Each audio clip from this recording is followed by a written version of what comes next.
Innovation écologique et opportunités d'emploi vert pour la jeunesse. C'est autour de ce thème que s'est tenue la 5e édition des Journées africaines de l'écologie et des changements climatiques JIFAC à Abidjan, la capitale économique ivoirienne. Cette activité a permis de mettre l'accent sur la valorisation du secteur des emplois verts en faveur de la jeunesse, cela en vue d'être en phase avec la vision du président ivoirien Alassane Ouattara qui a décrété 2023 comme année de la jeunesse. Cette année, ce qu'il y a de spécial déjà, il y a beaucoup plus d'engouement. Voilà, comme je vous l'ai dit, nous sommes à la 5e édition. De plus en plus, nous avons des partenaires du privé, des organisations de la société civile qui s'intéressent à la problématique environnementale.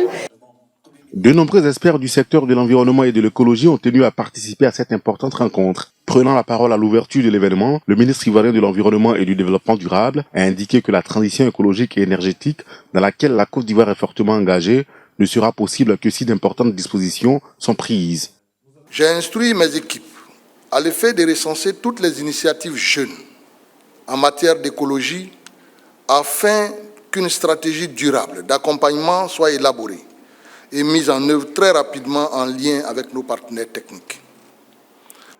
La FAO Côte d'Ivoire était présente à ce rendez-vous. Les représentants de l'organisation ont profité de l'occasion pour présenter le projet Promire, une initiative qui vise à lutter contre la déforestation dans le pays.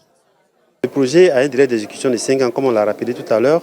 Alors, au terme de ces 2 années d'exécution du projet, nous avons réalisé 163 hectares de restauration forestière et nous avons aussi converti 834 hectares de parcelles cacaoyères existantes en systèmes agroforestiers.